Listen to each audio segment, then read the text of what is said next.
जय राम जी की। श्री वाल्मीकि रामायण सुंदर कांड 31वां सर्ग। हनुमान जी का सीता को राम कथा सुनाना। इस प्रकार बहुत सी बातें सोच विचार कर महामती हनुमान जी ने सीता को सुनाते हुए मधुर वाणी में राम कथा प्रारंभ किया। इक्ष्वाकु वंश में राजा दशरथ नाम से प्रसिद्ध एक पुण्यात्मा राजा हो गए हैं। वे अत्यंत कीर्तिमान और महान यशस्वी थे। उनके यहाँ रथ, हाथी और घोड़े बहुत अधिक थे। उन श्रेष्ठ नरेश में राजर्षियों के समान गुण थे। तपस्या में भी वे ऋषियों की समानता करते थे। उनका जन्म चक्रवर्ती नरेशों के कुल में हुआ था। वे देवराज इंद्र के समान बलवान थे। उनके मन में अहिंसा धर्म के प्रति बड़ा अनुराग था। उनमें क्षुद्रता का नाम नहीं था। वे दयालु, सत्य, पराक्रमी और श्रेष्ठ इक्ष्वाकु वंश की शोभा बढ़ाने वाले थे। वे लक्ष्मीवान, नरेश, राजोचित लक्षणों से युक्त, परिपुष्ट शोभा से संपन्न और भूपालों में श्रेष्ठ थे। चारों समुद्र जिसकी सीमा है, उस संपूर्ण भूमंडल में सब ओर उनकी बड़ी ख्याति थी। वे स्वयं तो सुखी थे ही, दूसरों को भी सुख देने वाले थे। उनके ज्येष्ठ पुत्र श्री राम नाम से प्रसिद्ध हैं। वे पिता के लाडले, चंद्रमा के समान मनोहर मुख वाले, संपूर्ण धनुर्धारियों में श्रेष्ठ और शस्त्र विद्या के विशेषज्ञ हैं। शत्रुओं को संताप देने वाले श्री राम अपने सदाचार के, स्वजनों के, इस जीव जगत के तथा धर्म के भी रक्षक हैं। उनके बूढ़े पिता महाराज दशरथ सत्य प्रतिज्ञ थे।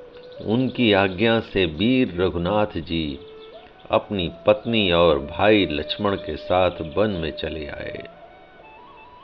वहां विशाल वन में शिकार खेलते हुए श्री राम ने इच्छा अनुसार रूप धारण करने वाले बहुत से सूरवीर राक्षसों का वध कर डाला। उनके द्वारा जन स्थान के विध्वंस और खर दूषण के वध का समाचार सुनकर रावण ने अमरसवश जनक नंदनी सीता जी का अपहरण कर लिया। पहले तो उस राक्षस ने माया से मृग बने हुए मारीच के द्वारा वन में से रामचंद्र जी को धोखा दिया और स्वयं जानकी जी को हर ले आया।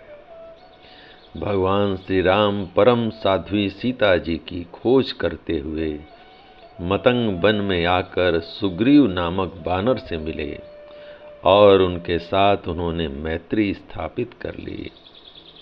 तदंतर शत्रु नगरी पर विजय पाने वाले श्री राम ने बाली का वध करके बानरों का राज्य महात्मा सुग्रीव को सौंप दिया। तत्पश्चात बानरराज सुग्रीव की आज्ञा से इच्छानुसार रूप धारण करने वाले हजारों बानर सीता देवी का पता लगाने के लिए संपूर्ण दिशाओं में निकल पड़े। उन्हीं में से एक मैं भी हूँ। मैं संपाति के कहने से विशाल लोचना विदेह नंदनी की खोज के लिए 100 योजन विस्तृत समुद्र को वेगपूर्वक लांघ कर यहाँ आया हूँ। मैंने श्री रघुनाथ जी के मुख से जानकी जी का जैसा रूप, जैसा रंग तथा जैसे लक्षण सुने थे, उनके अनुरूप ही इन्हें पाया है। इतना कहकर बानर शिरोमणि हनुमान जी चुप हो गए। उनकी बातें सुनकर जनक नंदिनी सीता को बड़ा विस्मय हुआ। उनके केस घुंघराले और बड़े ही सुंदर थे। भीरू सीता ने केसों से ढके हुए अपने मुंह को ऊपर उठाकर उस अशोक वृक्ष की ओर देखा। कपि के वचन सुनकर सीता को बड़ी प्रसन्नता हुई। वे संपूर्ण वृत्तियों से भगवान श्री राम का स्मरण करती हुई समस्त दिशाओं में दृष्टि दौड़ाने लगीं। उन्होंने ऊपर नीचे तथा इधर उधर दृष्टिपात करके उन अचिंत बुद्धि वाले पवन पुत्र हनुमान को, जो वानर राज सुग्रीव के मंत्री थे, उदयाचल पर विराजमान सूर्य के समान देखा। जय राम जी की। इस प्रकार श्री वाल्मीकि निर्मित आर्ष रामायण आदि काव्य के सुंदर कांड का 31वां सर्ग प्रभु श्री राम की कृपा से संपूर्ण हुआ। जय राम जी की।